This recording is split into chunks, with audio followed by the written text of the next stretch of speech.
Meus irmãos, uma boa noite. Boa noite. Que a graça e a paz de nosso Senhor Jesus Cristo esteja sobre a sua igreja, sobre o seu povo, sobre os seus servos, ou seja, sobre todos nós. Amém, meus irmãos? Amém. Vamos ficar de pé. Como de costume, eu convido você a colocar o seu telefone no modo só Jesus e eu. Daquilo assim que o telefone não vai chamar você, não vai mandar mensagem para você, não vai tirar a sua concentração. Então coloca aí no modo avião, no modo céu, no modo Jesus, para ele não tirar a sua concentração, a não ser que você use o seu telefone como Bíblia. Então aí fica à vontade. Mas eu convido você, irmão Alberto, eu pedi quinta-feira, eu vou repetir, abra sua Bíblia na carta do apóstolo São Paulo aos Efésios, no capítulo 5. Leia, por favor, dos versos 14 até o verso 17. Mas antes que você leia, hoje pela manhã, meus irmãos, eu escutei uma palavra que me tocou profundamente. Nós estávamos hoje na nossa escola bíblica dominical e a nossa queridíssima irmã Ivonete, ela disse uma frase, meus irmãos, que isso ardeu no meu coração. Isso me tocou, isso me deixou profundamente incomodado. Não no sentido negativo, mas no sentido positivo. A nossa irmã Ivonete hoje ela disse: a igreja de Cristo precisa despertar. E meus irmãos, isso mexeu tanto com o meu coração. E na mesma hora me veio esse versículo que o apóstolo São Paulo escreveu aos Efésios. E eu vou pedir que nosso irmão Alberto leia. Meu irmão, bote a voz aí de Cid Alberto Moreira. Leia aí dos versos 14 até o verso 17 mesmo, de Efésios 5. Portanto, é que foi dito: desperta, ó tu que dormes, levanta-te dentre os mortos, Cristo te resplandecerá sobre ti. Tenham cuidado com a maneira como vivem, e não sejam como insensatos, mas como sábios, aproveitando ao máximo cada oportunidade, porque os dias são maus. Portanto, não sejam insensatos, mas procurem compreender qual a vontade do Senhor. Senhor meu Deus, obrigado, Pai querido, porque o Teu Santo Espírito opera em Tua igreja. Senhor meu Deus, assim como o Senhor me incomodou, assim como o Senhor me constrangeu hoje pela manhã, meu Senhor, que o Teu Santo Espírito constranja cada coração nessa noite. Pai querido e santo, que o Teu Santo Espírito traga de volta aquela alegria, aquele ânimo, aquele fervor, aquele desejo de Te servir, Pai querido. Meu Deus, desperta aqueles que estão mortos em suas vidas. Pai querido e santo, levanta-nos dentre os mortos, para que o Senhor resplandeça em nossa face, em nossa vida.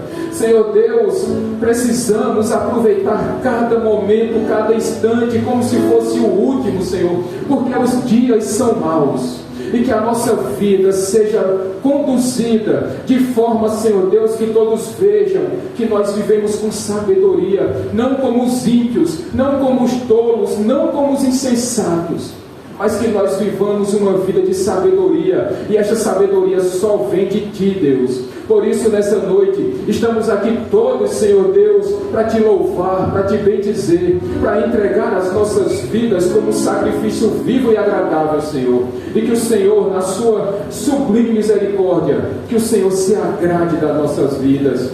É nessa noite, Pai querido e santo, o nosso pedido, e desde já que seja também o nosso agradecimento, no nome santo e precioso de Jesus. E toda a igreja diz: amém. Você pode dar uma salva de palmas para o seu Jesus.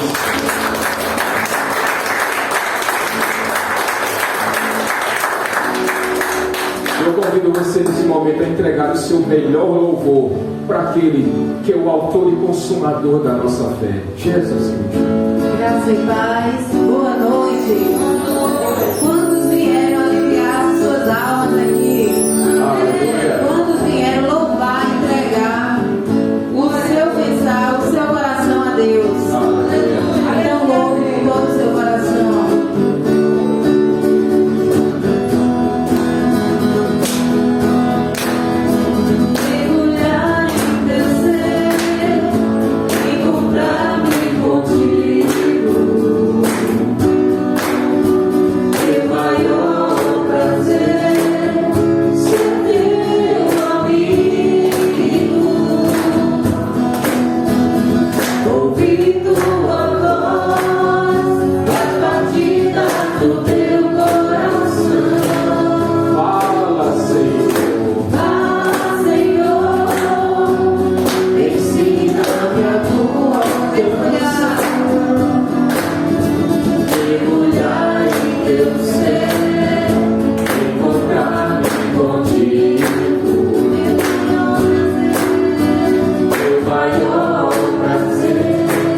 Aleluia.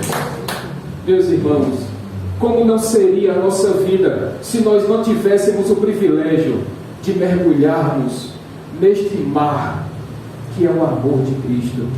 E todas as vezes que nós mergulhamos nesse mar, nós nunca saímos da mesma forma como entramos, porque o amor de Deus, Ele é infinito, Ele é misericordioso, Ele é bondoso, Ele é gracioso para todos aqueles que o buscam. E a minha pergunta nessa noite: você veio buscar a Cristo nesse lugar?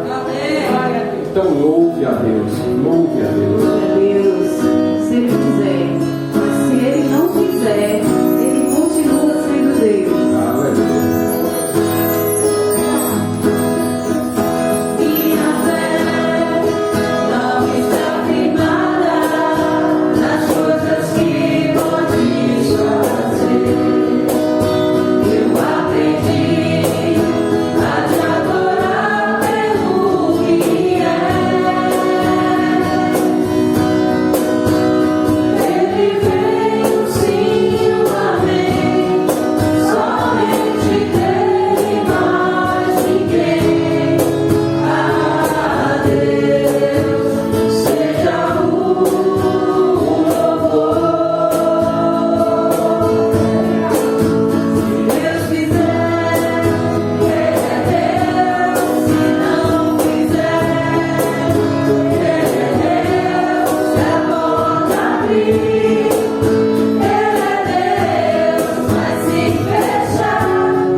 Em dias tão difíceis, Rosinaldo, em que a doença bate a nossa casa, em que a doença bate a nossa porta, Mateus. Como tem sido difícil, meus irmãos, nos momentos em que as portas se fecham e a gente fica pensando: meu Senhor, eu só fico de pé porque o Senhor é Deus. Porque se as coisas acontecerem da forma que a gente espera, o Senhor é Deus. Mas se as coisas não acontecerem do jeito que nós esperamos, Carol, Deus continua sendo Deus, porque Ele continua assentado no seu alto e sublime trono. E tudo que acontece está debaixo da permissão de Deus. Nada tem acontecido sem que Deus tenha dado sim, o ok. E nós, como seu povo, permanecemos firmes nas promessas do Senhor. Aleluia.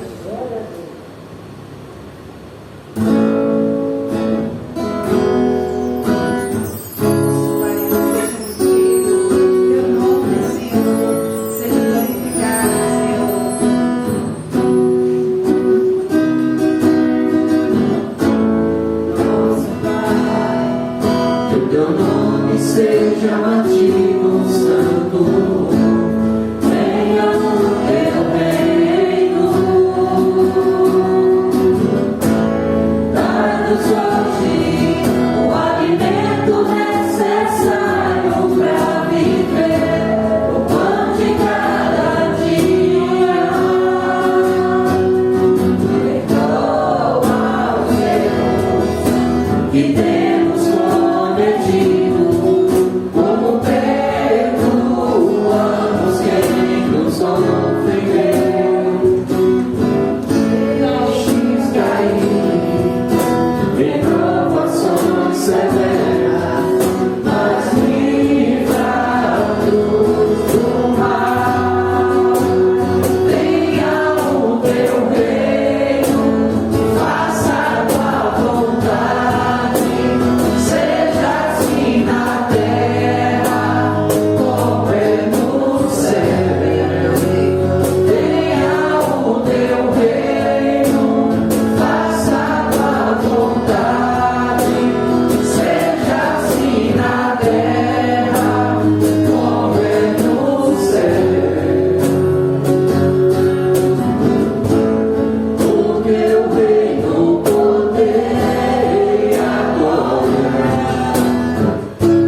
Que temos cometido como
que essa seja uma verdade em nossas vidas. Que nós peçamos de todo o coração que venha o teu reino, Senhor. Na verdade, nós já sabemos que o Senhor já inaugurou o seu reino. E o que nós esperamos é que Ele venha em toda a sua plenitude e que nós possamos fazer a vontade do Senhor. Que Ele reine em nossas vidas. Que Ele possa nos dar o pão nosso de cada dia, apenas o necessário para que nós possamos viver uma vida digna, meus irmãos. Que Ele nos livre do maligno. Que Ele guarde a nossa família, que Ele proteja os nossos casamentos, que Ele livre do maligno, das investidas do maligno, os jovens da nossa igreja. Oh Senhor Deus, protege cada jovem dessa igreja, abençoa, Pai querido, as crianças, Gabriel, Daniel, para que eles cresçam em estatura, que eles cresçam em graça, que eles cresçam em sabedoria, para que eles, quando crescerem, Senhor Deus, eles não se desviem dos teus caminhos. Senhor Deus, protege, Pai amado, cada senhor e cada senhora dessa igreja, a nossa irmã Torinha, a nossa irmã Adelaide, a nossa irmã Aparecida, a nossa irmã Josefa, oh Senhor Deus, o nosso irmão Dindo, a nossa irmã Rosa, Senhor Deus, traz cura e restauração para aquela cirurgia que ela fez, Senhor Deus. Protege a tua igreja, Senhor Deus, contra as perseguições e contra as lutas. Que o teu Santo Espírito derrame os teus dons espirituais sobre o teu povo, Pai querido. Reaviva a tua obra em nome de Jesus, Senhor Deus. Reaviva a tua obra em nome de Jesus. Pode sentar, meus irmãos. Meus queridos, eu estava comentando com a Elisângela ontem pela manhã. Eu estava sozinho em casa terminando a mensagem de hoje. E eu precisei parar a preparação da mensagem, meus queridos irmãos, porque Deus me moveu a estar orando pela igreja, a estar orando por cada um de vocês. E eu digo a vocês, meus irmãos, foi um momento tão especial, tão bom. Era só Cristo e eu naquele quarto. Mas, meus irmãos, eu senti uma alegria de poder orar por cada um dos irmãos, de interceder por cada membro dessa igreja, pedindo que o Espírito Santo traga a alegria. E a confirmação que eu tive hoje foi quando a nossa irmã Ivonete disse: pastor, nós precisamos pedir a Deus que desperte a igreja dele. E isso foi uma confirmação naquele momento de oração de ontem, quando eu percebi o Espírito Santo tocando ali, dizendo: ore, meu filho, ore, servo do Senhor, porque a igreja mais do que nunca precisa de oração. E foi um momento tão bom, meus irmãos. E eu lembrando de cada membro da igreja e o nome de cada um de vocês ia pipocando no meu coração, e eu disse: Senhor, o Senhor sabe das necessidades de cada um, e que o Senhor supra essas necessidades conforme o Senhor mesmo sabe. E só Deus sabe a alegria que eu terminei. E eu confesso a vocês, Rosinaldo, Francisco, Davidson, Alberto, que era as lágrimas rolando. E eu sabia que não era puro emocionalismo, mas era a presença do Espírito Santo movendo a que nós pudéssemos estar intercedendo uns pelos outros. Eu nem sabia ainda, Rosinaldo, que irmã Rosa tinha feito a cirurgia do joelho, mas ainda assim eu digo: Senhor, eu não sei o porquê, mas o Senhor sabe. E quando o Senhor manda que um servo seu dobre seus joelhos, põe a sua cara no pó e vá orar, é porque Deus sabe que a sua igreja está precisando de orações.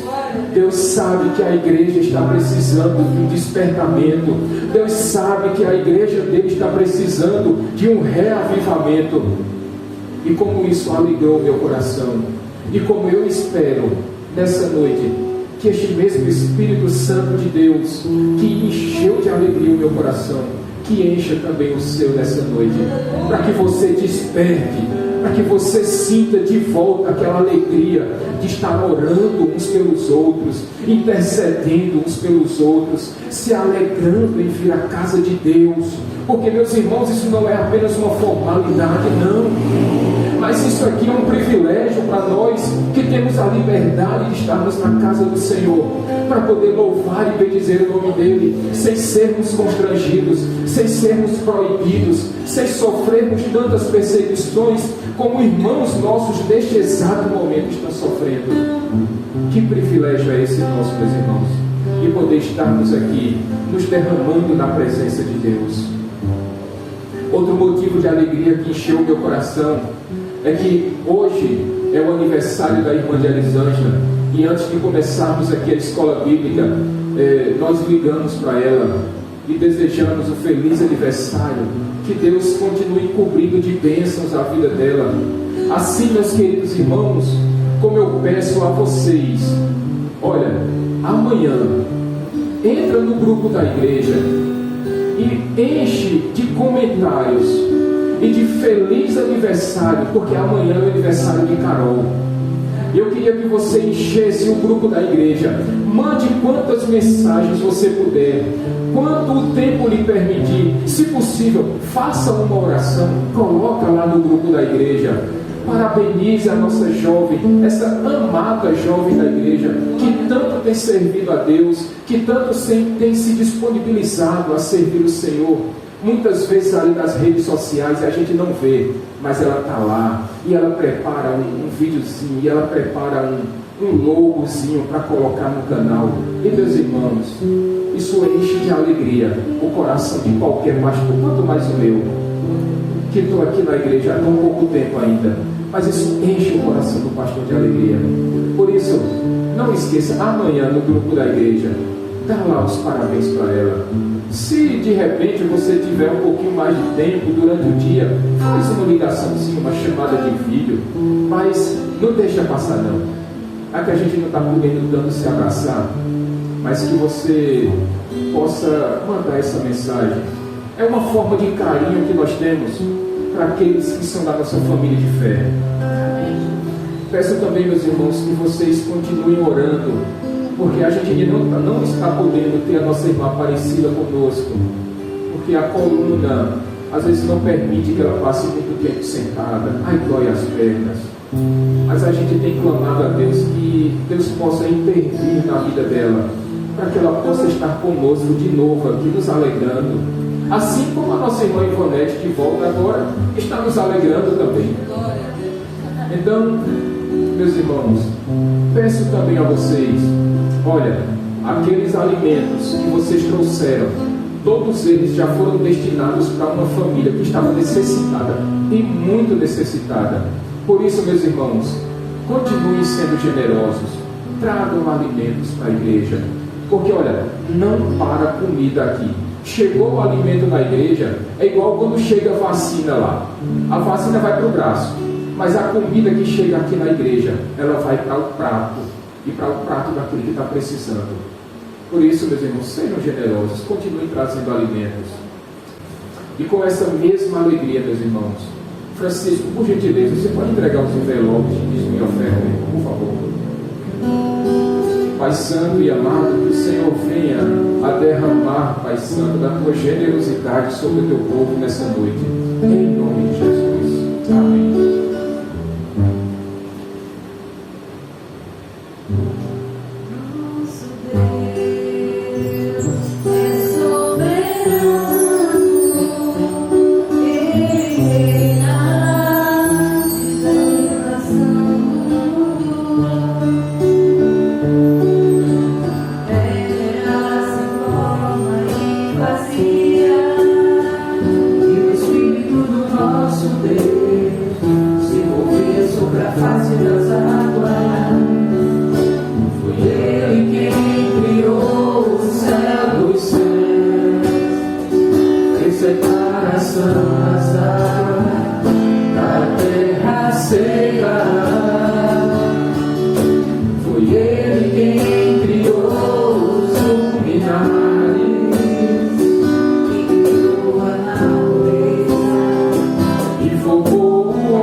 Glória a Deus.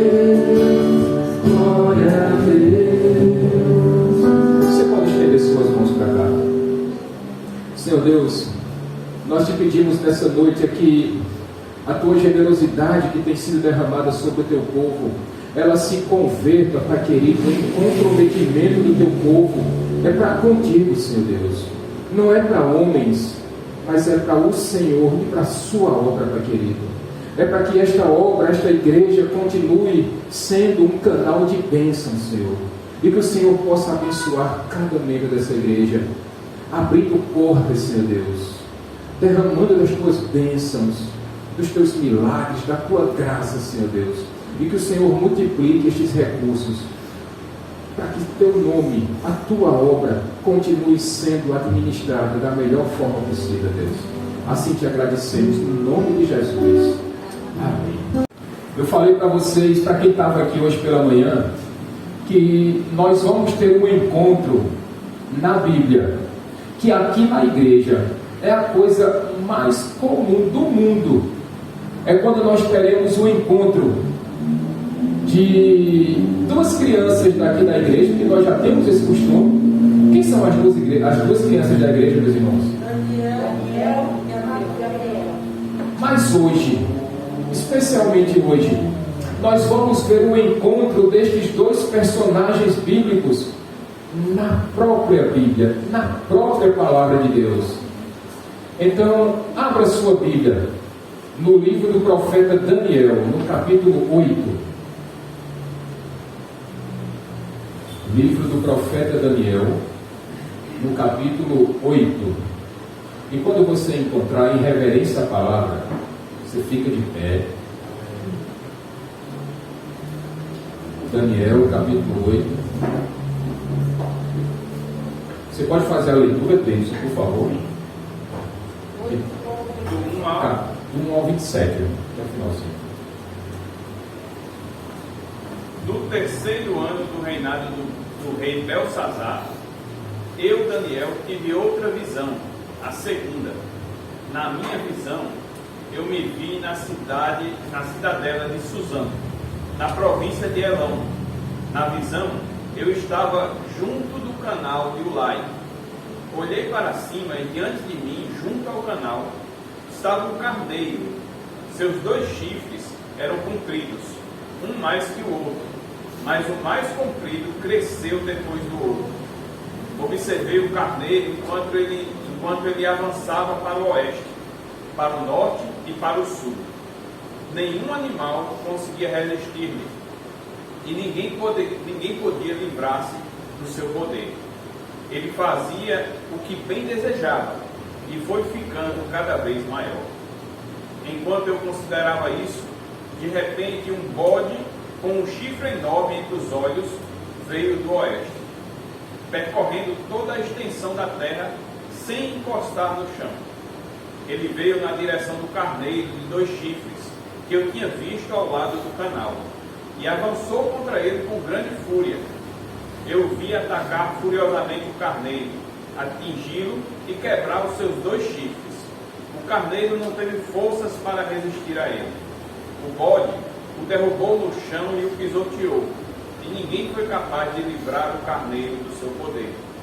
O bode tornou-se muito grande, mas no auge da sua força, o seu grande chifre foi quebrado, e em seu lugar cresceram 4 chifres enormes na direção dos 4 ventos da terra. De um deles saiu um pequeno chifre, que logo cresceu em poder na direção do sul, do leste e da terra magnífica. Cresceu até alcançar o exército dos céus, e atirou na terra parte do exército das estrelas e as pisoteou. Tanto cresceu que chegou a desafiar o príncipe do exército. Suprimiu o sacrifício diário oferecido ao príncipe, e o local do santuário foi destruído. Por causa da rebelião, o exército dos santos e o sacrifício diário foram dados ao chifre. Ele tinha êxito em tudo o que fazia, e a verdade foi lançada por terra. Então ouvi 2 anjos conversando, e um deles perguntou ao outro: quanto tempo durarão os acontecimentos anunciados por esta visão? Até quando será suprimido o sacrifício diário e a rebelião devastadora prevalecerá? Até quando o santuário e o exército ficarão entregues ao poder do chifre e serão pisoteados. Ele me disse: isso tudo levará 2.300 tardes e manhãs.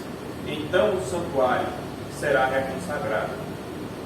Enquanto eu, Daniel, observava a visão e tentava entendê-la, diante de mim apareceu um ser que parecia homem, e ouvi a voz de um homem que vinha do Ulai: Gabriel, dê a esse homem o significado da visão. Quando ele se aproximou de mim, fiquei aterrorizado e caí prostrado. Ele me disse: filho do homem, saiba que a visão refere-se aos tempos do fim. Enquanto ele falava comigo, eu, com o rosto em terra, perdi os sentidos. Então ele tocou em mim e me pôs em pé. E disse: vou contar a você o que acontecerá depois do tempo da ira, pois a visão se refere ao tempo do fim. O carneiro de 2 chifres que você viu representa os reis da Média e da Pérsia. O bode peludo é o rei da Grécia, e o grande chifre entre seus olhos é o primeiro rei. Os 4 chifres que tomaram o lugar do chifre que foi quebrado são 4 reis. Seus reinos surgirão da nação daquele rei, mas não terão o mesmo poder. No final do reinado deles, quando a rebelião dos ímpios tiver chegado ao máximo, surgirá um rei de duro semblante, mestre em astúcias. Ele se tornará muito forte, mas não pelo seu próprio poder. Provocará devastações terríveis e será bem sucedido em tudo o que fizer. Destruirá os homens poderosos e o povo santo. Com o intuito de prosperar, ele enganará a muitos e se considerará superior aos outros. Destruirá muitos que nele confiam e se insurgirá contra o príncipe dos príncipes. Apesar disso, ele será destruído, mas não pelo poder dos homens. A visão das tardes e das manhãs que você recebeu é verdadeiramente célere, porém a visão, pois refere-se ao futuro distante. Eu, Daniel, fiquei exausto e doente por vários dias. Depois levantei-me e voltei a cuidar dos negócios do rei. Fiquei assustado com a visão. Estava além da compreensão humana. Obrigado, Senhor Deus, pela leitura da Tua Palavra. E que Teu Santo Espírito nos dê o entendimento necessário, Senhor Deus, para podermos não apenas interpretarmos o que o Senhor quer nos dizer nessa noite, mas também para que possamos aplicá-la em nossas vidas. E por isso te agradecemos, em nome de Jesus. Amém. Pode sentar, meus irmãos. E deixe sua Bíblia aberta, porque vai ajudar muito na compreensão desse texto. Como eu disse a vocês, domingo passado, nós estamos acompanhando a exposição deste livro do profeta Daniel já há alguns domingos. E nós vimos, meus irmãos, que do capítulo 1 até o capítulo 6, Daniel relata a parte histórica do seu livro. E ele conta lá 6 histórias. Mas a partir agora do capítulo 7, que foi pregado domingo passado, foi exposto domingo passado, e hoje, e pelos próximos domingos, nós vamos ver algumas visões que o profeta Daniel teve. E meus irmãos, essas visões proféticas, elas têm muito a nos dizer e muito também a nos ensinar. Eu disse também a vocês que esse livro do profeta Daniel é conhecido como o livro do Apocalipse do Antigo Testamento, justamente por conta destas profecias que estão sendo reveladas agora por Deus ao profeta Daniel. E é interessante também, meus irmãos, que uma parte deste livro do profeta Daniel, ele foi escrito em aramaico, mas acontece que a partir de agora, o profeta Daniel passa a escrever esse seu livro, agora não mais em aramaico, mas ele passa a escrever em hebraico, porque isso tinha muito a ver. Esta profecia se referia ao povo de Deus, ao povo judeu, ao povo hebreu. Por isso agora ele escreve esta parte do seu livro em hebraico. Mas acontece, meus irmãos, que precisamos diferenciar algumas situações da primeira visão que nós vimos domingo para esta segunda visão que nós veremos hoje. Porque sim, há algumas diferenças, meus irmãos. E certamente você há de se lembrar, se você voltar aí um capítulo deste livro, você vai perceber que no capítulo 7, o profeta Daniel, ele teve a sua primeira visão no primeiro ano do rei Belsazar, rei da Babilônia. Mas agora, esta segunda visão do capítulo 8, ele está no terceiro ano do reinado de Belsazar. Quer ver uma outra diferença que nós encontramos nessas duas revelações, nessas duas visões proféticas?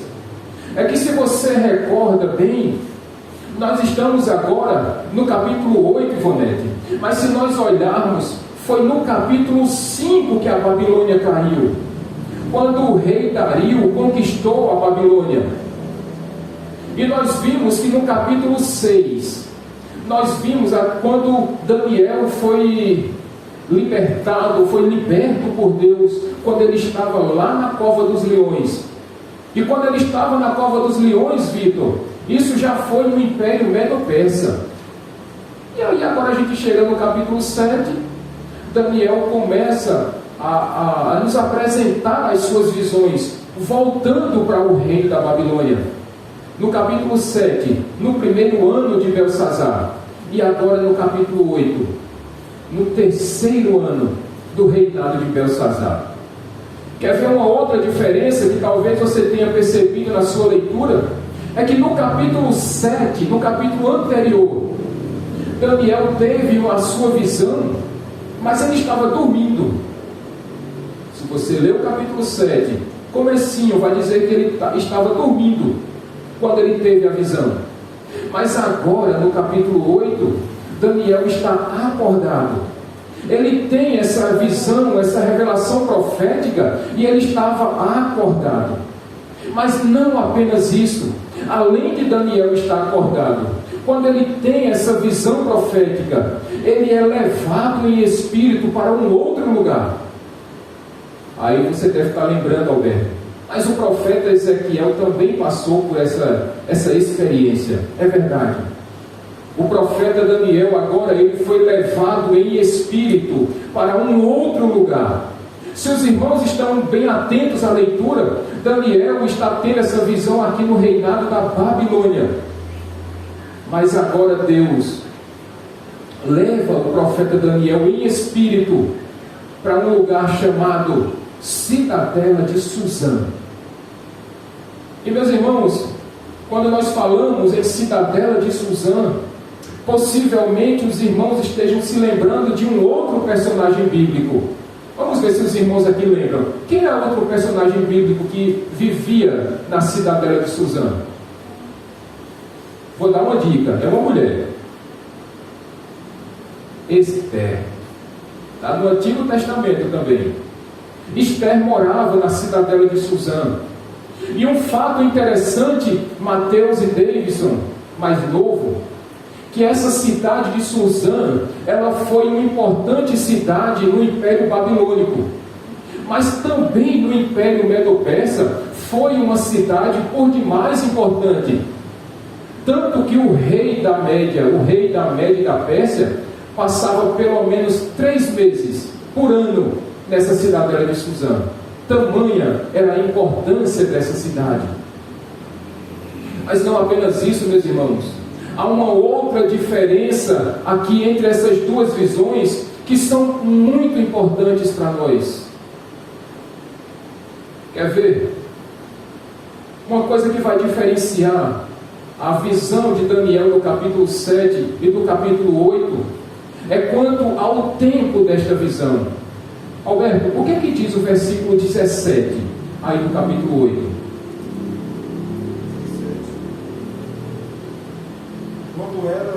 Quando ele se aproximou de mim, veio aterrorizado e caiu prostrado. Ele me disse: Filho do homem, saiba que a visão refere-se aos tempos do fim. A visão de Daniel se referia aos tempos do fim. Verso 19.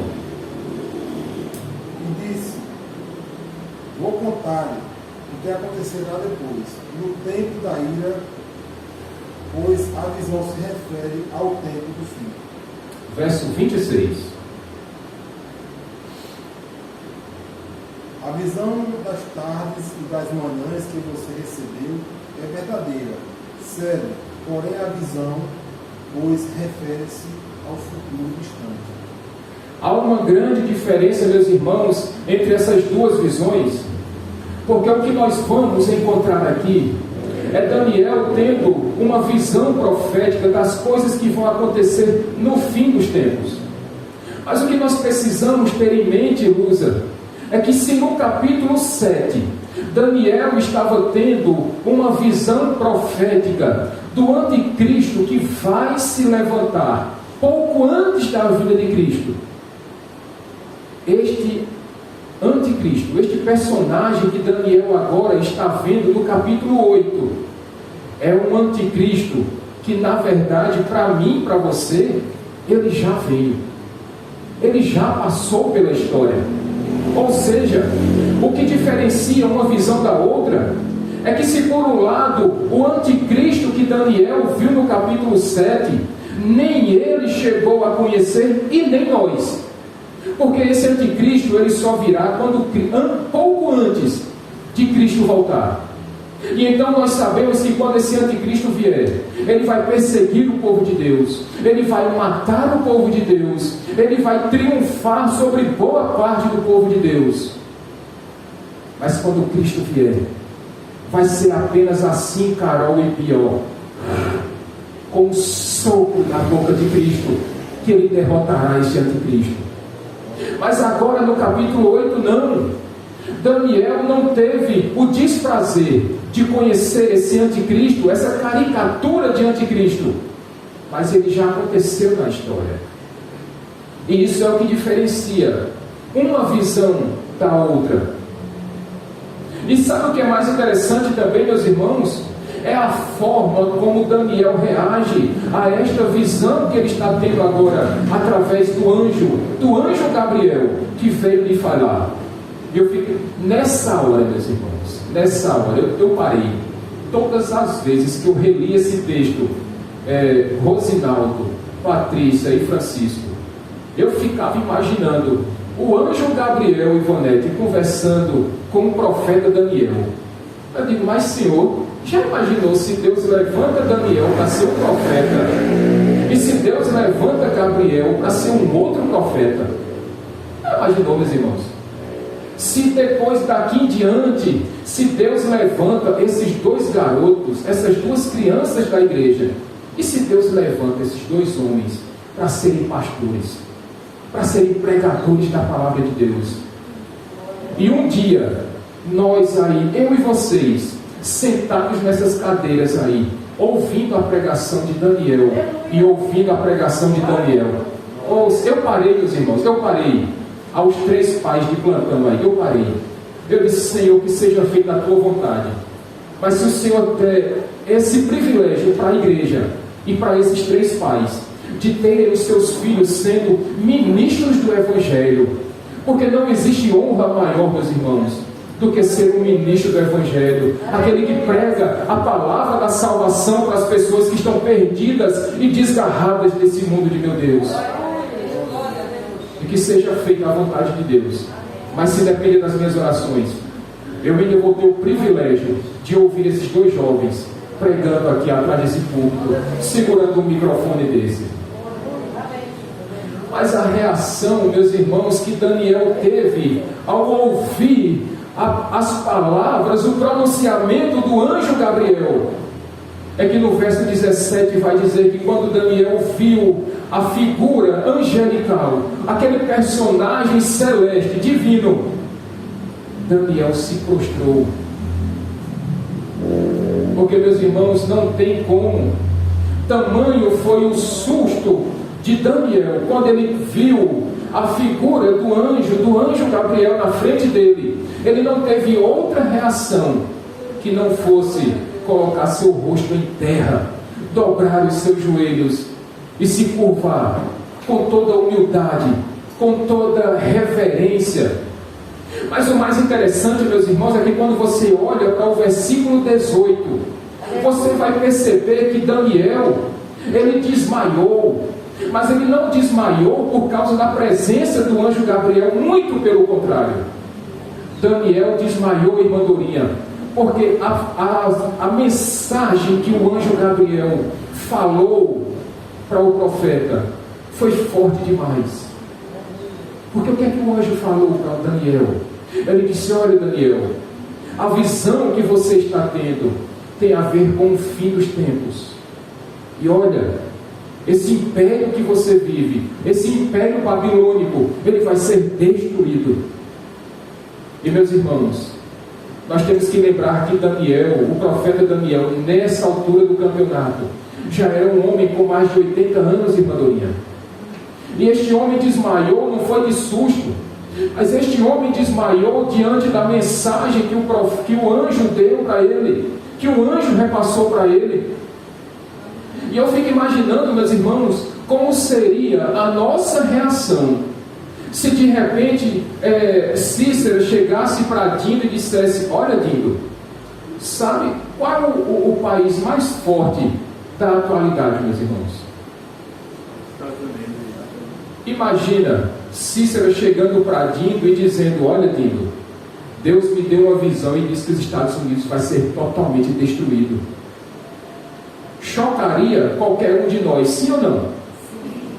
Agora vocês imaginem o profeta Daniel sabendo que o império babilônico era o império mais forte do seu tempo. Ele destruiu a quem quis, ele governou sobre todos. E de repente chega o anjo Vitor e diz: olha, a Babilônia vai cair. E se isso não fosse o suficiente, o anjo disse para ele: olha, se por um lado a Babilônia vai cair, o reino que vai conquistar a Babilônia vai cair também. Meus irmãos, Daniel estava vivendo no primeiro reino, e o anjo já estava falando do terceiro que ia dominar o segundo. E isso foi demais para o profeta, e foi por isso que ele desmaiou. Mas você quer ver uma outra reação fortíssima, meus irmãos, do profeta Daniel? Olha o que é que diz aí o versículo 27, Alberto. Eu, Daniel, fiquei exausto e doente por vários dias. Depois levantei-me e voltei a cuidar dos negócios do rei. Fiquei assustado com a visão e estava além da compreensão humana. Sabe o que mais me choca, meus irmãos, nos dias em que nós estamos vivendo? É que as pessoas dizem que têm um encontro com Deus. As pessoas dizem que viram a glória de Deus, o que para mim já é um espanto. Porque se Moisés pediu para ver a glória de Deus e Deus não deixou, porque disse que ele não ficaria vivo. E tem pessoas que dizem: olha, eu tive um encontro com Deus, eu tive uma presença com Deus, Deus estava comigo e Ele me revelou. E o que mais me espanta é que essa pessoa diz ainda depois fica viva. E não apenas viva, ela continua fazendo tudo aquilo que sempre fazia. E não existe uma transformação na vida dessa pessoa, não existe uma mudança de comportamento, não existe uma transformação nas suas atitudes. E a pessoa acha que ter um encontro com Deus é como se encontrasse o seu vizinho ou um amigo de longo tempo e conversa com ele e depois fica por isso mesmo e pronto, acabou-se. E quando nós vemos aqui o profeta Daniel, um homem que tinha profunda intimidade com Deus, quando ele ouviu essa mensagem vinda do próprio Deus, ele desmaiou, ele ficou doente. Porque, meus irmãos, aquele que se diz cristão, cristão verdadeiro, e quando ele tem um encontro verdadeiro com Deus, não tem como ele permanecer da mesma forma. Tem que ter uma mudança de vida, uma mudança de comportamento, uma mudança de atitude na vida dessa pessoa. Outra coisa que me espanta, e eu já escutei isso na internet: as pessoas chegam, Patrícia e Francisco, e elas se sentam numa cadeira. Eu acredito que alguém já ouviu isso, Lena. A pessoa se senta numa cadeira coloca uma cadeira na sua frente e diz: eu só me levanto daqui quando Deus vier conversar comigo. E a pessoa marca uma hora para Deus vir conversar com ela? Será possível que a pessoa é psicólogo de Deus? Que tem que marcar um horário que seja disponível, Alberto, para a pessoa, não é para Deus não. É um horário que a pessoa esteja disponível, Cícera, para que Deus venha conversar com ela, porque ela é uma pessoa muito ocupada. E a pessoa diz: olha, se eu não conversar com Deus, Deus vai ficar tão triste. E se eu não conversar com Deus, Deus vai ficar profundamente magoado comigo. Meus irmãos, Deus é Deus. Eu posso ouvir glória a Deus? Deus é Deus, Ele não depende de mim. Deus não depende de você, porque Ele é soberano sobre tudo e sobre todos. Ele é um Deus perfeito, Ele é um Deus suficiente. Ele não precisa de mim, Ele não precisa de você. Ele é Deus desde antes da fundação do mundo. Ele se completa por Ele mesmo. Ele não precisa que eu fique marcando o horário com Ele. Sou eu que preciso de Deus. Sou eu que clamo pela presença de Deus. Sou eu que almejo, sou eu que anelo para que Deus venha me visitar, para que na sua infinita misericórdia Ele derrame da sua graça sobre a minha vida. Não é Deus que precisa de mim não, sou eu que preciso dele. E se eu e você não entendermos isso, nós vamos ficar achando que Deus está precisando de nós. Deus não precisa de ninguém. Deus é Deus e pronto, acabou-se. Essa foi a reação de Daniel.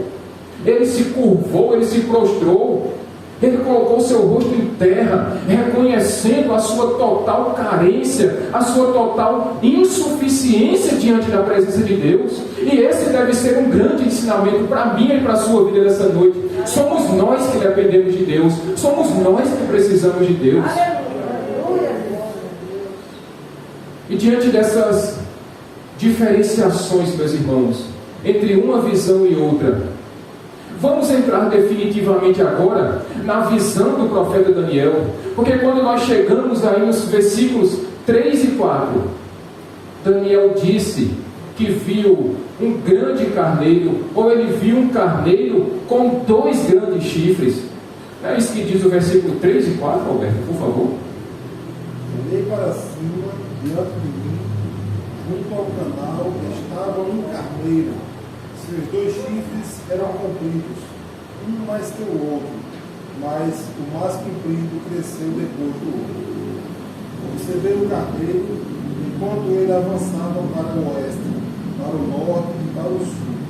Nenhum animal conseguia resistir, ninguém podia livrar-se do seu poder. Ele fazia o que bem desejava e foi ficando cada vez maior.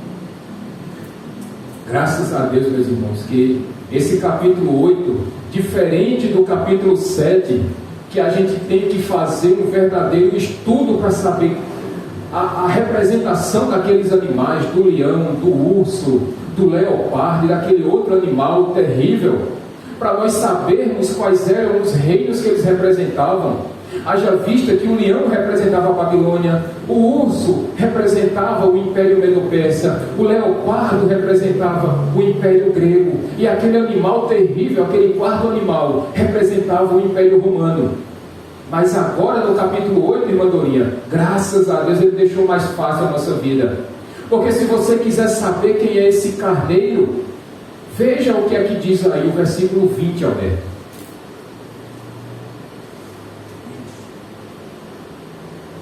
Carneiro de 2 chifres que você viu representa os reis da Média e da Pérsia. Este carneiro representa, meus irmãos, o império da Média e da Pérsia. E quando nós olhamos para esses 2 grandes chifres, isso nos traz à memória que nós sabemos que este império Medo-Persa, ele foi formado por 2 reinos, o reino da Média e o reino da Pérsia. E é interessante que Daniel viu nessa visão que ele teve, ele viu que desses 2 grandes chifres, tinha o último, que cresceu mais do que o primeiro. E o que isso quer dizer, meus irmãos? É que nós sabemos que se o primeiro chifre, o primeiro rei, é o reino da Média, o segundo rei é o rei da Pérsia, o segundo chifre é o rei da Pérsia, representado por Ciro o Grande. E esse reino da Pérsia, ele cresceu, ele se fortaleceu mais do que o reino da Média. É por isso que Daniel viu que o último chifre do carneiro, o segundo, cresceu mais do que o primeiro. E diz, meus irmãos, que este carneiro, ele se fortaleceu e ele fazia o que queria, a ponto de este mesmo carneiro ele avançar tanto para o oeste quanto para o norte e para o sul. E o que isso quer dizer, pastor?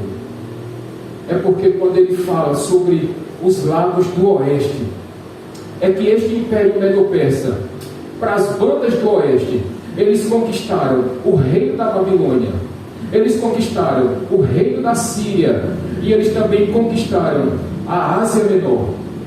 Quando ele fala do norte, ele diz que o império medo-persa conquistou a Armênia. E quando ele fala do lado do sul, ele quer dizer para mim e para você que esse império medo-persa no sul conquistou o Egito e a Etiópia. Ou seja, meus irmãos, este carneiro era muito forte, este carneiro era poderoso, militarmente falando, ele era muito poderoso. E é por isso que o profeta Daniel diz no versículo 4 que nenhum animal podia com ele, e ele fazia o que queria. E por causa disso, este império medo-persa, ele se fortaleceu e ele se engrandeceu. O que Daniel está vendo, Mateus, é que este império medo-persa, quando esses dois reis, este reino unificado, eles se tornam quase invencíveis, e todos aqueles aos quais eles quiseram destruir, e destruíram, e conquistaram, e se fortaleceram, Ivonete. E por causa disso, este reino, este império medo-persa, ele se fortaleceu e se engrandeceu muito. Mas por outro lado, meus irmãos, Daniel também viu um bode, e a descrição deste bode é uma coisa diferenciada. Quer ver? Eu vou perguntar aqui, quem é um pouquinho da minha geração vai entender. Quem assistiu aquele seriado do Superboy? Eu. Assistiu, né? Nós estamos de frente, meus irmãos, não do Superboy, mas nós estamos diante agora do Superbode, Mateus e Davidson. Estamos diante de um Superbode. Quer ver o exemplo? Dos versos 5 a 8, mas somente o verso 5, Alberto. Enquanto eu considerava isso, de repente um bode com um chifre enorme entre os olhos veio do oeste, percorrendo toda a extensão da terra sem encostar no chão. Lá na fazenda, lá, Alberto, eu já vi um bode correr sem botar os pés no chão?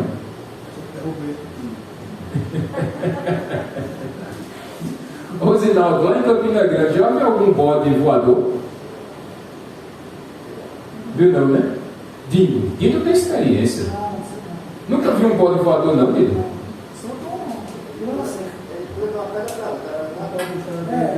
De uma pedra para outra, pulando, vai lá que seja. Irmã Dorinha, a senhora já viu um bode voador? Meus irmãos, nós estamos diante, na visão de Daniel.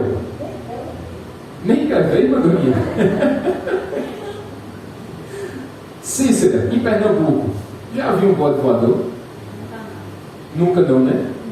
Nem na Paraíba também. E eu duvido, Ivonete Luz aí, Carol, que no Rio de Janeiro existe um bode voador. Ei, não. Eu já vi urubu voador. Urubu tem lá. Urubu tem. Que é mais o símbolo do time de Bia. Agora, bode voador eu nunca vi. Nós estamos diante da presença do super bode. E meus irmãos, essa visão de Daniel, quando ele vê esse bode percorrendo uma grande região, sem botar os pés no chão, e esse bode tinha um grande chifre entre os olhos, e você está pensando, pronto, é uma visagem. E o que significa, pastor, esse bode voador? O que é que diz o verso 21, Alberto?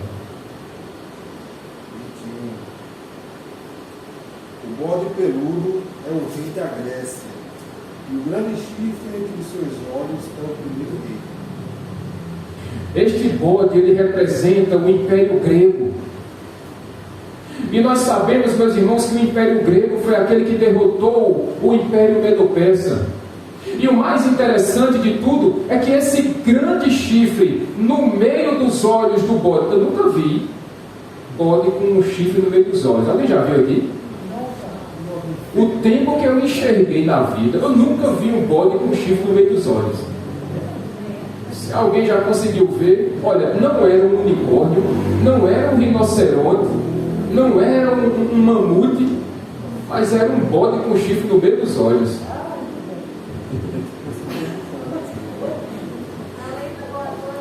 Olha, a senhora não vai ter pesadelo com bode de chifre, com bode voando. Se passar na sua janela, dê-lhe uma pedrada, viu? Derrube ele, em nome de Jesus.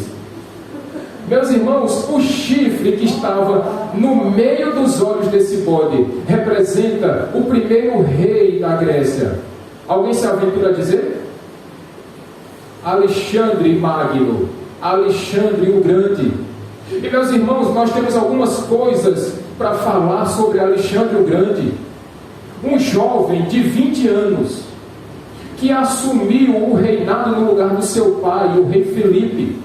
E só uma curiosidade, meus irmãos, a cidade de Filipos foi fundada em homenagem ao pai de Alexandre o Grande, o rei Filipe.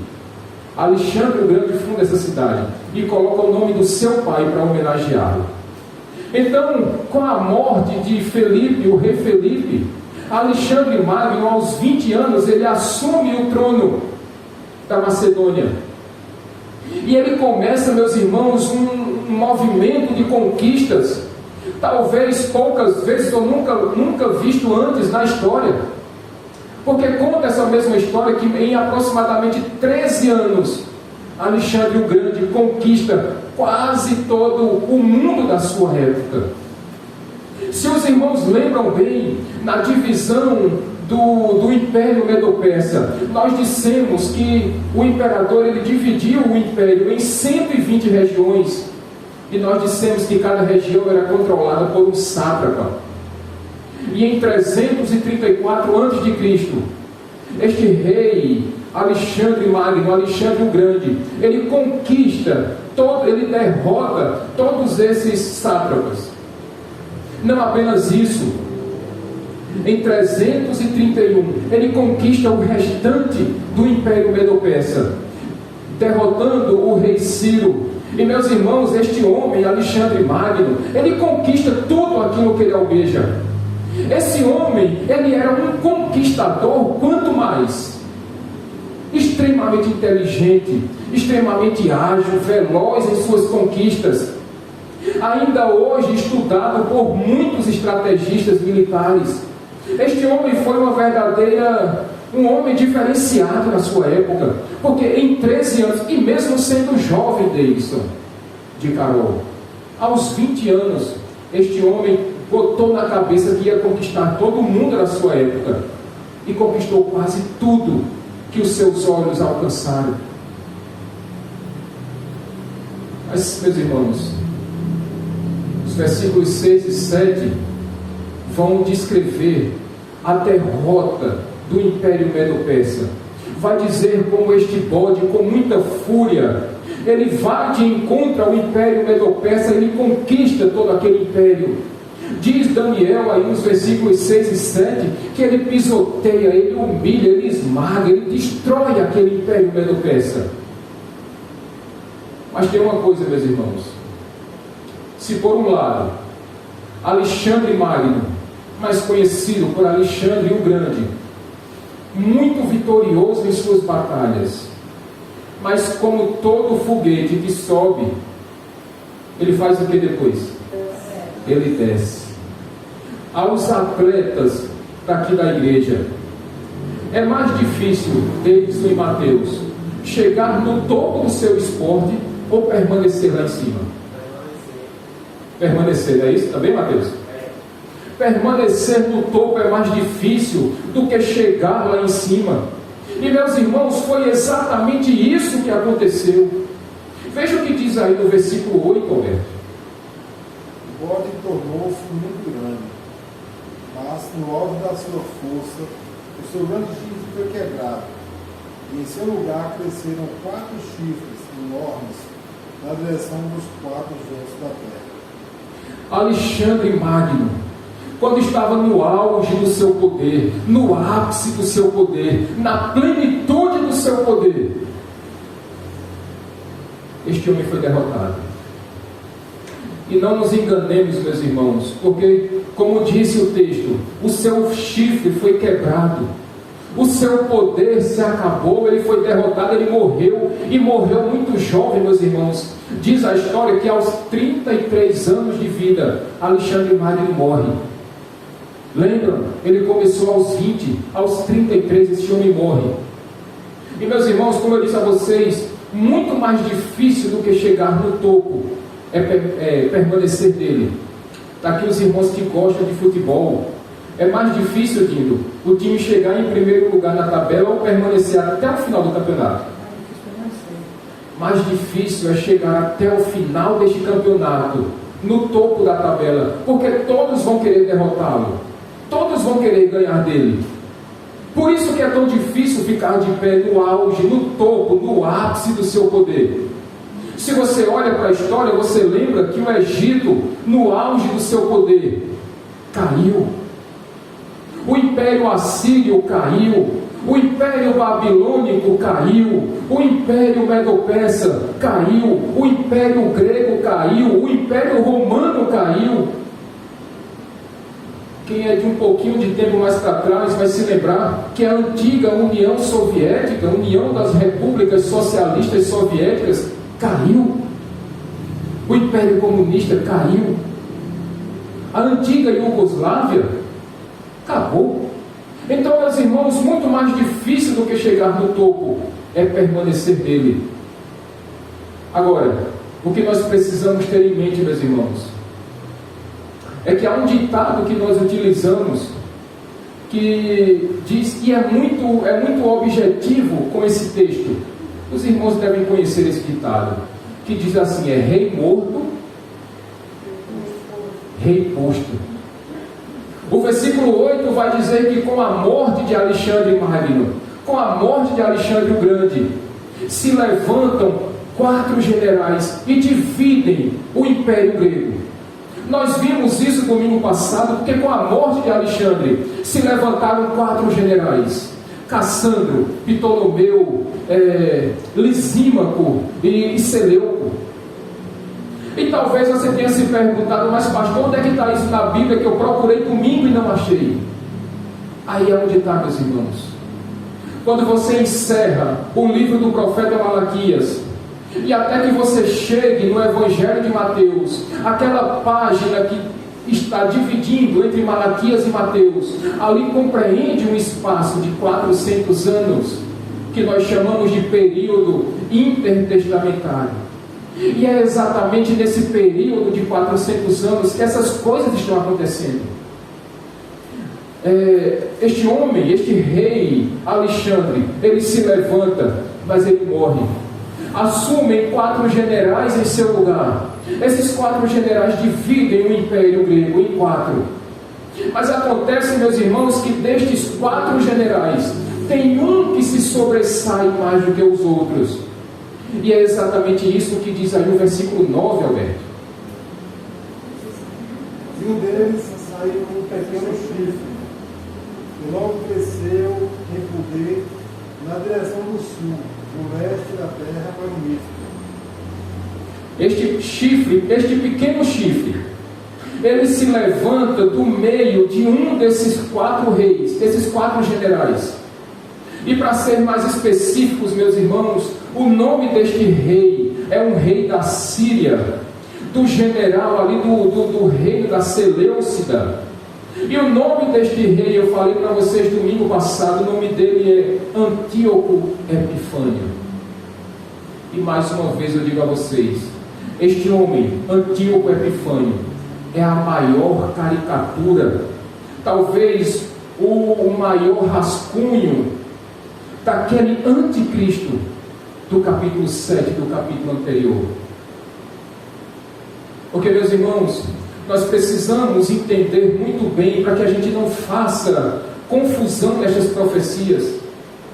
Nós vimos no capítulo 7 que aquele anticristo, aquele pequeno chifre que se levanta, ele se levanta do quarto reino, do reino do Império Romano. Aquele anticristo, aquele vai ser um anticristo que vai se levantar pouco tempo antes da segunda vinda de Cristo. E ele matará muitos cristãos, ele perseguirá outros, porque ele vai se levantar, como nós vimos quinta-feira passada, no período em que o povo de Deus vai estar vivendo numa grande apostasia, num momento de muita perseguição, de grande tribulação. Então esse anticristo se levanta, mas mais uma vez eu repito a vocês, vai ser com apenas isso aqui, com o sopro da boca de Deus, de Cristo, que esse anticristo, este que vem no poder de Satanás, enganando muitos cristãos, ele será derrotado. Mas esse anticristo aqui no capítulo 8, ele é uma péssima caricatura daquele que ainda virá, daquele anticristo que ainda virá. Este homem chamado Antíoco Epifânio, ou Antíoco IV, ele reinou nos anos de 175 até 163 antes de Cristo. E, meus irmãos, eu quero falar um pouco mais sobre ele, porque é exatamente esse o alvo da visão do profeta Daniel. Este homem, este rascunho de anticristo, ele talvez tenha sido, meus irmãos, o pior perseguidor do povo de Deus que nós encontramos não apenas na história, mas em toda a Bíblia. Eu sei que se nós pensarmos agora em perseguidores do povo de Deus, certamente na cabeça de vocês deve estar passando o nome de Nero, que matou muitos judeus, matou muitos cristãos. Talvez na sua cabeça tenha passado o nome de Domiciano, outro grande perseguidor dos cristãos. Talvez você tenha pensado em Napoleão Bonaparte, perseguidor do povo também, do povo de Deus. Existem outros, meus irmãos, outros, muitos outros. Aqueles comunistas da China antiga, que perseguiram e mataram muitos cristãos. Mas nenhum se comparou a Antíoco Epifânio, a Antíoco IV. Este homem, meus irmãos, ele talvez se assemelhe mais àquele anticristo que virá pouco antes de Jesus voltar para buscar a sua igreja. E este homem, Antíoco Epifânio, tal qual aquele anticristo que ainda virá, ele promoveu muita destruição no meio do povo de Deus. Para que os irmãos tenham uma breve noção, eu vou contar um pouco da loucura desse homem. Esse homem era um louco. Veja aí o que aqui diz o versículo 24, Alberto. Aliás, 22. O quarto chifre que tornaram, os quatro chifres que tomaram o lugar do chifre que foi,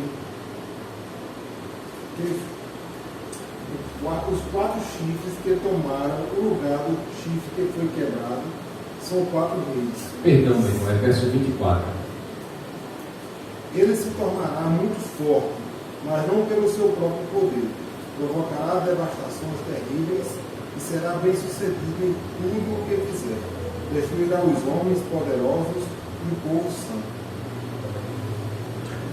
Este homem, meus irmãos, profundamente louco, que se levantou com muito poder, que se levantou com autoridade, mas esta autoridade que lhe fora concedida por Deus, porque não nos enganemos, todo aquele que se levanta para perseguir o povo de Deus, é porque tem a permissão de Deus. Nós nos lembramos claramente quando Abacuque conversava com Deus e dizia: Senhor, até quando a iniquidade vai reinar no meio do povo de Deus? E Deus respondeu a Abacuque e disse: Abacuque, fique tranquilo, porque eu vou mandar um povo do norte, e este povo vai destruir. O rei do norte iria destruir o povo de Deus. E Deus estava falando de Nabucodonosor.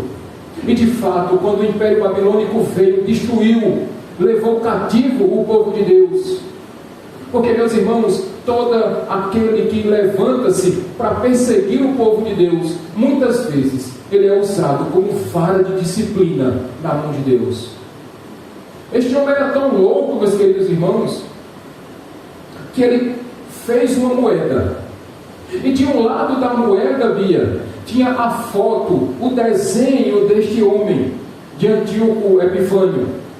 E do outro lado da moeda tinha um escrito.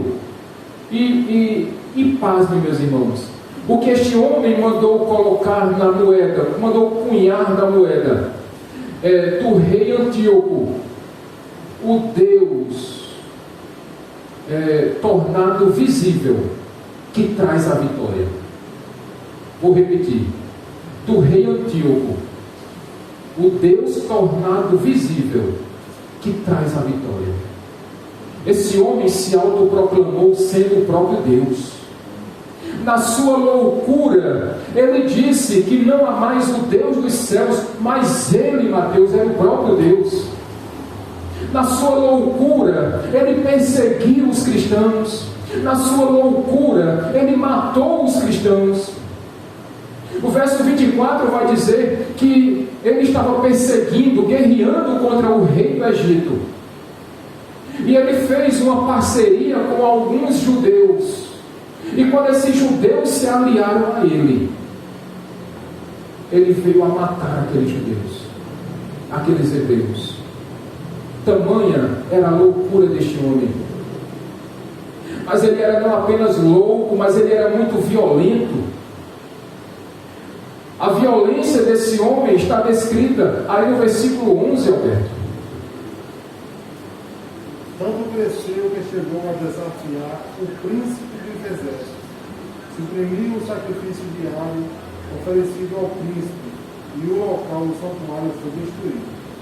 Este homem, meus queridos irmãos, conforme os relatos históricos, ele nos seus anos de reinado, Francisco, diz que Antíoco Epifânio matou mais de 100 mil judeus.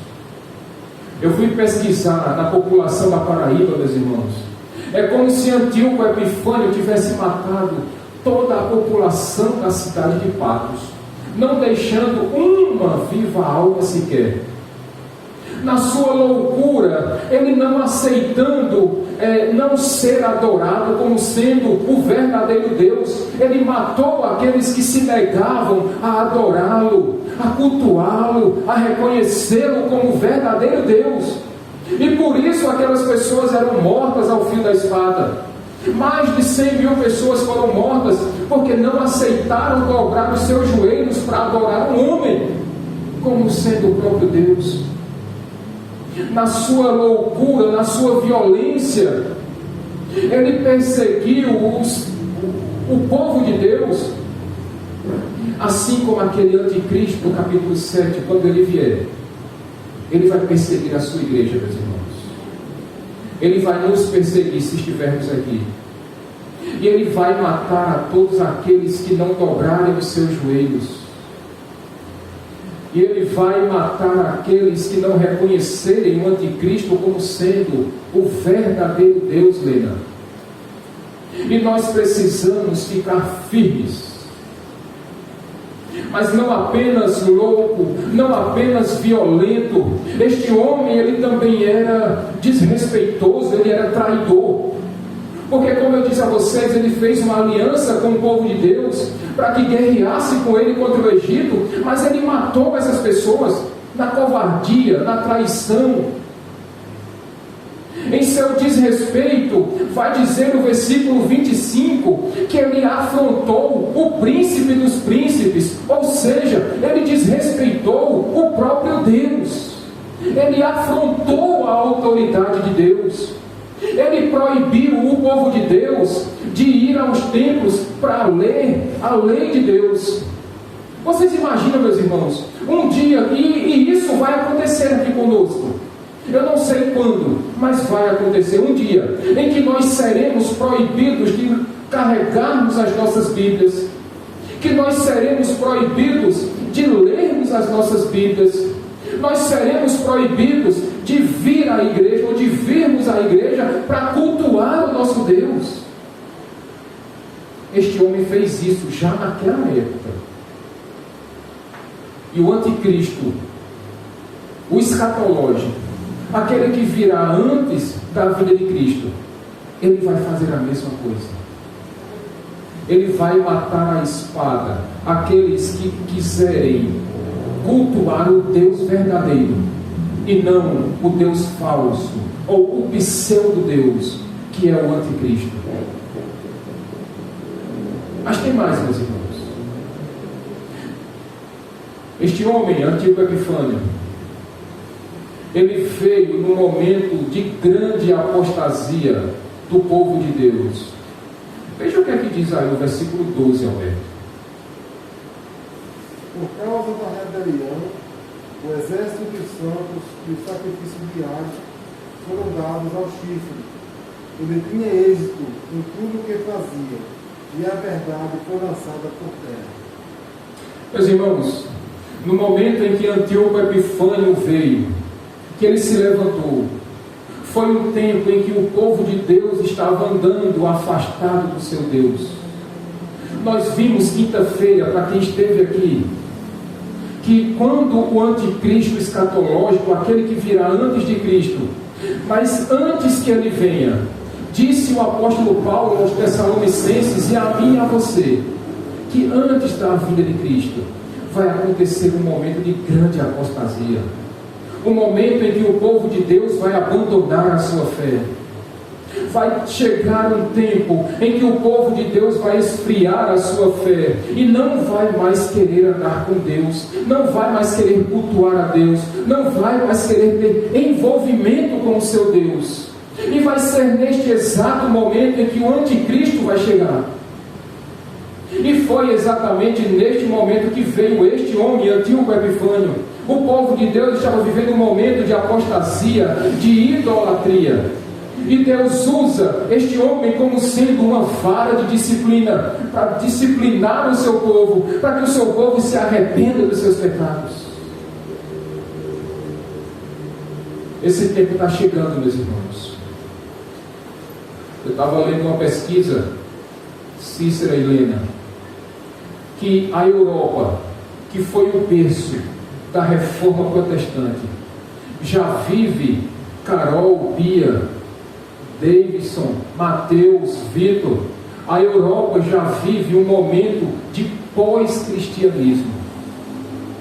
As igrejas estão sendo fechadas porque não tem uma pessoa para ir cultuar a Deus.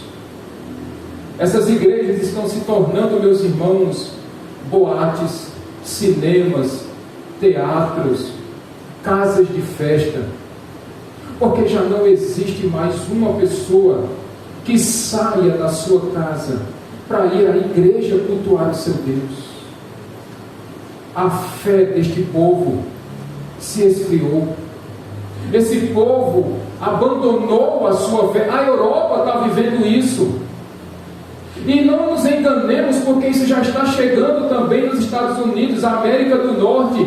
A América do Norte já está começando também a viver um momento pós-cristão, aonde as pessoas estão abandonando a sua fé, aonde as pessoas já não querem mais ter compromisso com Deus, aonde nós estamos vendo pastores. E isso corta meu coração. Pastores que estão se curvando ao homossexualismo dentro da igreja. Aonde pastores estão blasfemando contra a palavra de Deus. Aonde pastores já não falam mais sobre o pecado. Homens já não se levantam, meus irmãos, para dizer que o pecado é uma afronta contra a santidade de Deus. A América do Norte já está vivendo isso. A Europa já está nesse momento há um bom tempo. E que Deus nos livre. Mas é possível que esse movimento pós-cristão também vai chegar aqui na América do Sul, porque nós, sul-americanos, gostamos de imitar muitas coisas. Infelizmente, até aquelas que não prestam, irmã Dorinha. Por isso, meus irmãos, não nos enganemos. Quanto mais o povo de Deus se afasta do seu Deus, quanto mais o povo de Deus vive distante, quanto mais o povo de Deus resolve que a igreja não é algo importante, relevante na sua vida, mais a sua fé esfria. E mais você começa a abandonar a sua fé. Você começa a priorizar as coisas do mundo ao invés das coisas de Deus. Você começa a pensar que as coisas mundanas são mais prazerosas, são mais importantes, são mais agradáveis do que as coisas de Deus. E isso acelera, meus irmãos, este movimento de apostasia. E quanto mais isso acontece, mais o povo de Deus vai ficando preparado para essa vinda do anticristo. Para terminar de lascar tudo, não tem outra palavra não, para terminar de lascar tudo com esse rei Antíoco Epifânio. Esse homem cometeu um sacrilégio, meus irmãos, que não tem tamanho. Este homem, ele levou um porco para dentro do templo de Deus, e ele sacrificou este porco. E meus irmãos, judeus não comem carne de porco. O porco era considerado um animal impuro para os judeus. E este rei Antíoco Epifânio, ele sacrifica um porco no templo do Senhor. E ele pega a irmã Dorinha e Francisco, ele pega o sangue e as fezes do porco e começa a jogar por todas as paredes do templo, por todas as paredes do santuário. Ele blasfema contra Deus. E se o fato de ele sacrificar um porco não fosse o bastante, ele usa o templo de Deus, que é usado para adorar o Deus verdadeiro, e ele começa a adorar um outro Deus, um pseudo-Deus. E aqui eu até quero corrigir uma informação que eu dei domingo passado. Eu falei que era o Deus Saturno domingo, mas não é. Perdão pelo erro, estou corrigindo hoje. Era o Deus Júpiter, o Júpiter olímpico, que era sim representado por Zeus.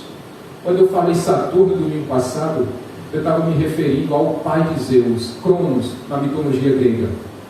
Mas o Deus que estava sendo adorado aqui pelo rei Antíoco Epifânio era o rei, era o Deus, o pseudo-deus Júpiter olímpico, representado por Zeus, a maior divindade grega.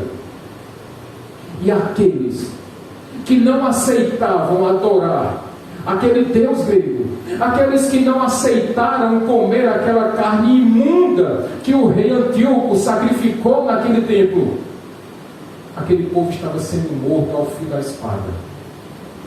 Tamanho foi o sacrilégio que este homem cometeu dentro do templo de Deus. E não nos enganemos, irmã Dorinha, vai chegar um tempo em que o anticristo vai se levantar, e ele vai estar aqui, na casa de Deus, blasfemando contra o nome de Deus, querendo ser adorado como se fosse o próprio Deus, e perseguindo e matando aqueles que não reconhecerem a sua autoridade, como se ele fosse o próprio Deus. Mas tem uma boa notícia para mim e para você, e louvado seja Deus por isso. Porque é a mesma Bíblia que diz que o anticristo vai se levantar. É a mesma Bíblia que diz, meus queridos irmãos, que ele será derrotado em nome de Jesus. Ele será derrotado. Repete para nós, Alberto, o versículo 25, por favor. Com o intuito de prosperar, ele enganará a muitos e se considerará superior aos outros. Destruirá muitos que nele confiam e se surgirá contra o príncipe dos príncipes. Apesar disso, ele será destruído, mas não pelo poder dos homens. Aleluia. A mesma Bíblia que disse que ele provocou estragos. É a mesma Bíblia, a mesma palavra de Deus que disse que ele será derrotado e não será por mãos humanas.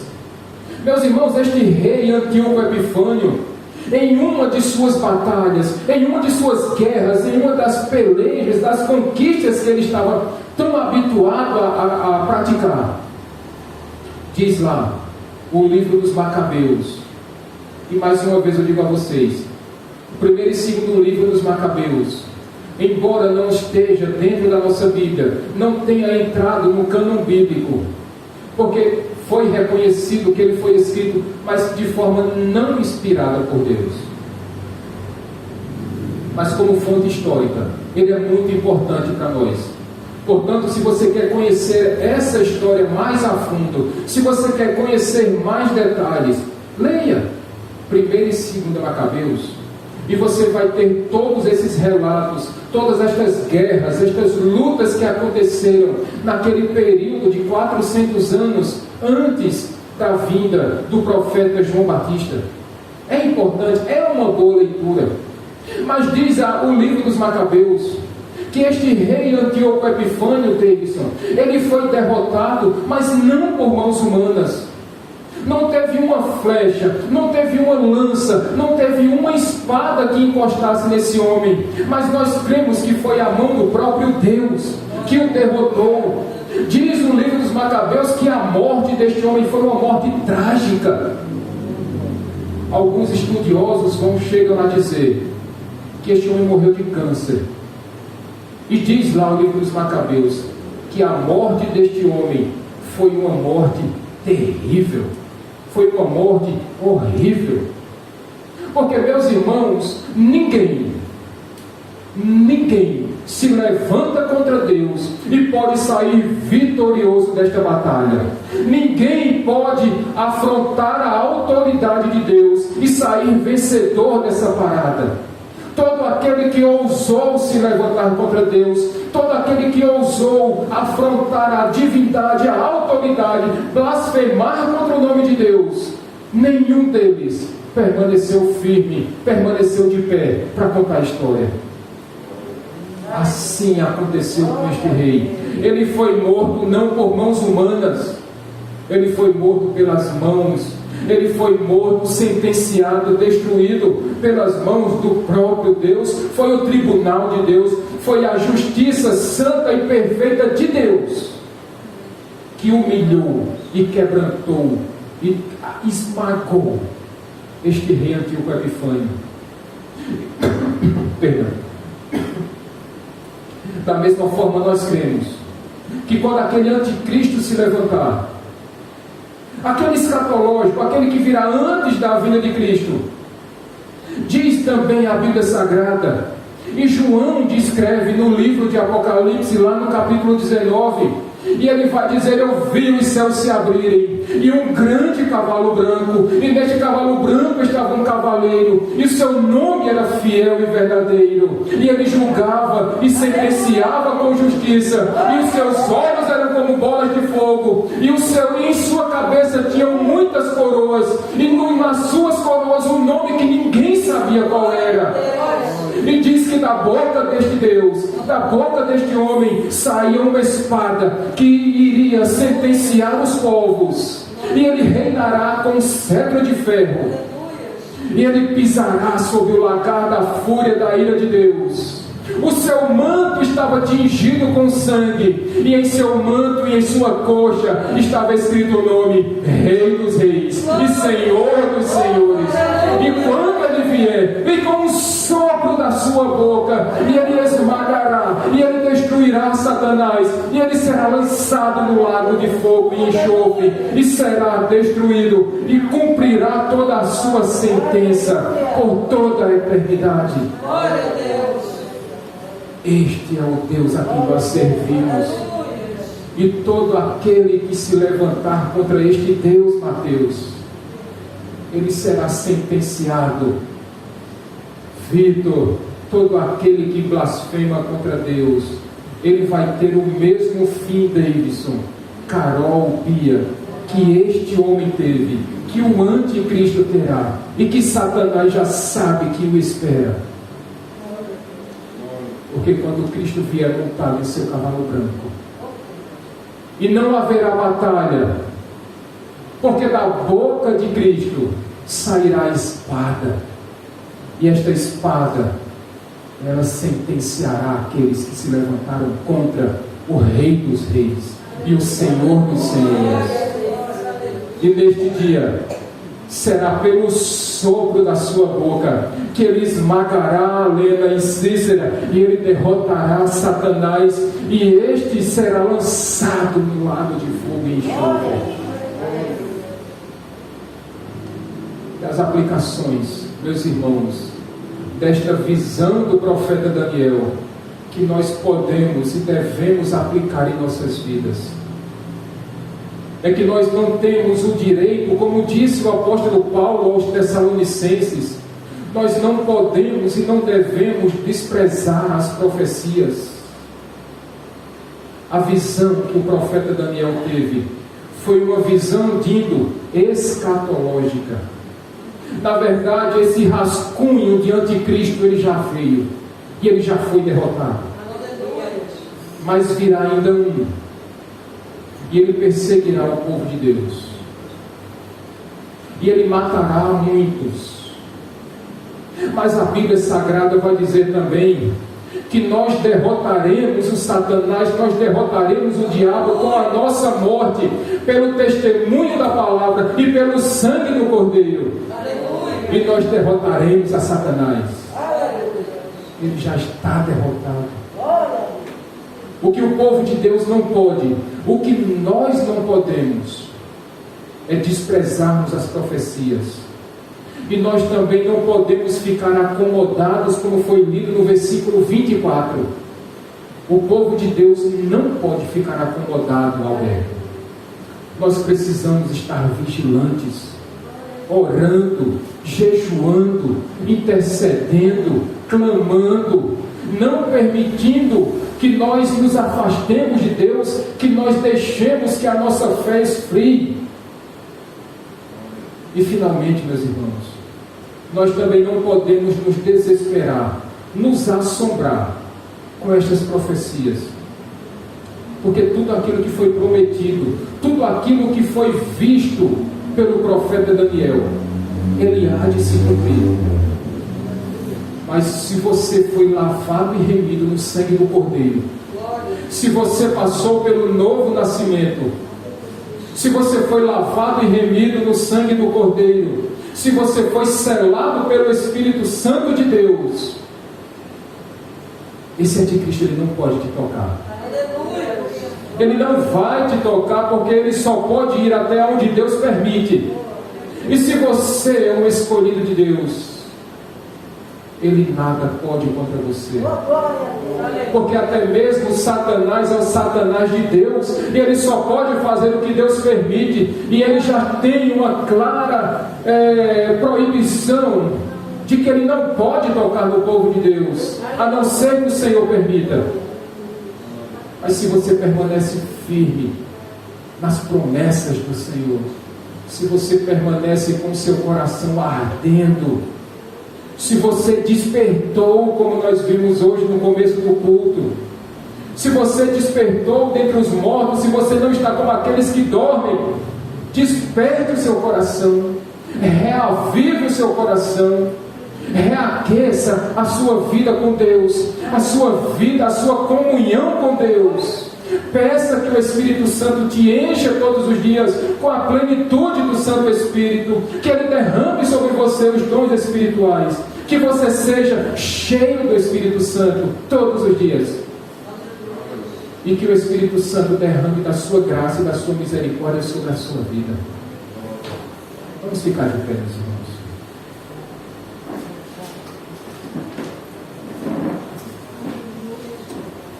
Enquanto alguém chama ali a professora, nesse momento em que nós vamos participar, dos queridos irmãos, da Santa Ceia, como de costume, avalie o seu coração. Veja, perceba, vasculhe todo o seu coração e veja se ainda há alguma área do seu coração que precisa ser despertada nessa noite.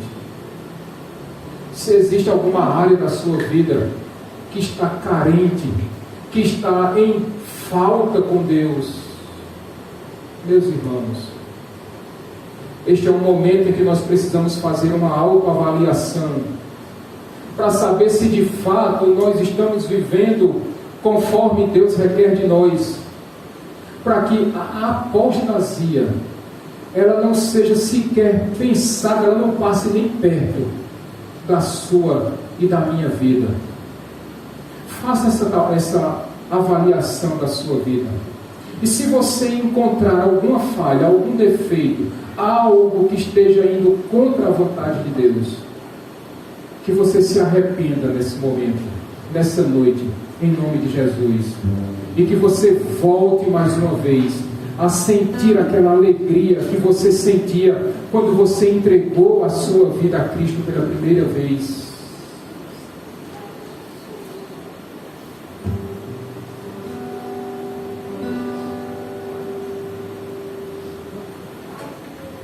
Que você faça esse exame. Faça esse exame. Feche os seus olhos e pergunte ao seu Deus se existe ainda alguma área da sua vida que precisa ser modificada, que precisa ser melhorada, em nome de Jesus. Irmão, pode passar os elementos. Senhor meu Deus, nós consagramos esses elementos a Ti, Senhor Deus, e em Teu nome nós Te agradecemos. Enquanto isso, vamos louvar.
Receberam os elementos. Ao pegar deste pão, nós lembramos, meus queridos, que foi necessário o Cordeiro de Deus que tira o pecado do mundo se entregasse naquela cruz do Calvário por mim e por você. E Ele fez isso para que eu e você pudéssemos mais uma vez termos comunhão com Deus Pai, para que nós pudéssemos ser adotados como filhos de Deus, e agora já nenhuma separação há entre nós e Cristo, entre nós e Deus, por meio de Cristo Jesus. Comamos todos.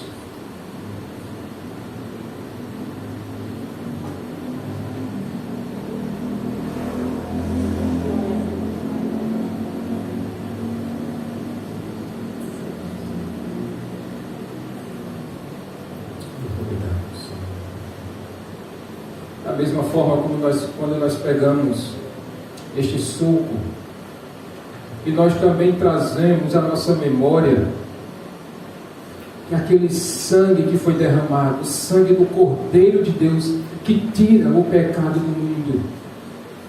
Quando ele foi derramado, ele não apenas jorrou do Cordeiro de Deus, mas ele também foi derramado sobre a sua e sobre a minha vida. E com um poder purificador, ele perdoou os nossos pecados, ele perdoou a nossa dívida, ele sarou as nossas feridas, ele apagou das nossas vidas aqueles pecados, a iniquidade, as transgressões que nós praticamos contra Deus, não apenas aquelas que se passaram, mas aquelas que nós ainda praticamos e a que nós ainda praticaremos. E Cristo perdoou todas elas naquela cruz do Calvário. Aquela dor terrível era para ser minha e sua, mas este é o verdadeiro exemplo de amor que se entrega pelo outro sem pedir nada em troca. Ele não pediu nada em troca, ele apenas nos amou.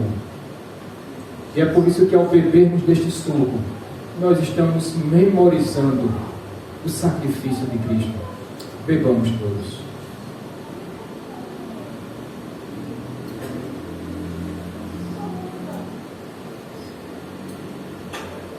Senhor Deus, humildemente nós estamos aqui em Tua casa, reconhecendo a nossa total dependência de Ti, reconhecendo que somos carentes da Tua graça, carentes da Tua misericórdia, carentes do Teu favor, que nós não conseguimos dar um passo sequer sem que o Senhor pegue em nossa mão e nos conduza pelo caminho certo. Senhor, nós reconhecemos que somos fracos, Senhor, nós reconhecemos que somos pecadores, e por isso estamos aqui, Senhor Deus, dobrando os nossos joelhos, reconhecendo a nossa total incapacidade, porque pelas nossas forças nós não conseguimos nada, o mérito que nós temos nos levaria para o inferno, mas o Senhor, pelo seu amor, nos tomou pela mão, nos tirou daquela lama de pecado, de imundície, de tudo aquilo que nos fazia distante de Ti, e por amor o Senhor nos resgatou, o Senhor pagou o preço caríssimo de sangue naquela cruz do Calvário, e por isso agora nós podemos nos alegrar, porque agora nós temos não apenas uma firme esperança, mas nós temos uma certeza de que reinaremos contigo por toda a eternidade, reinaremos com o Rei dos Reis, com o Senhor dos Senhores, triunfaremos com Cristo e seremos todos um só povo, uma só carne, um só Espírito em Cristo Jesus. Eu preciso perguntar nessa noite, meus irmãos, até porque o Espírito Santo tem me incomodado, e eu preciso perguntar: tem alguém nessa noite aqui que deseja entregar a sua vida a Cristo? Tem alguém aqui que reconhece que é totalmente carente da glória e da graça de Deus? Eu queria que você aplaudisse Jesus Cristo nesse momento. Aplauda Jesus Cristo nesse momento. Tá, Mateus.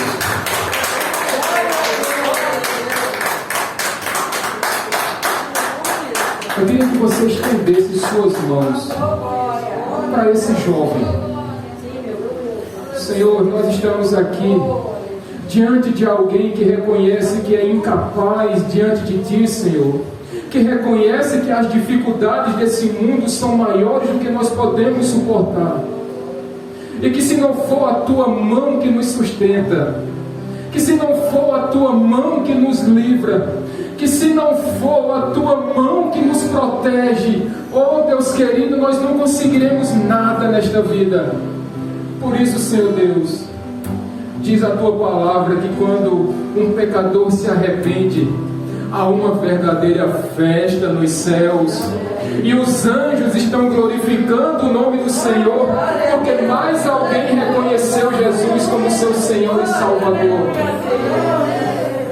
E esta igreja, ela se prontifica a ajudar este jovem, para que ele ande nos caminhos corretos, para que ele não se desvie dos caminhos do Senhor, para que a partir de agora não seja mais a vontade dele, mas seja a vontade de Cristo na vida dele.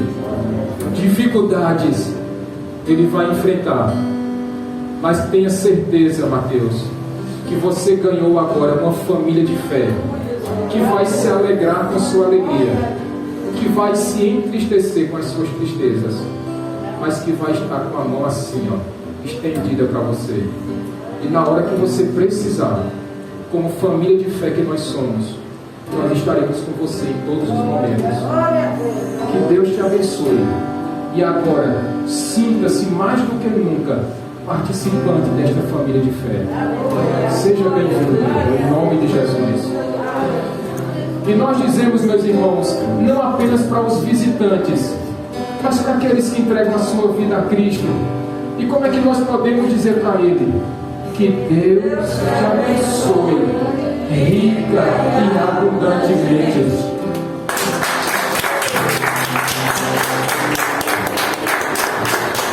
O nome de Cristo é glorificado cada vez que um pecador se arrepende, cada vez que alguém reconhece Jesus como seu suficiente Senhor e Salvador.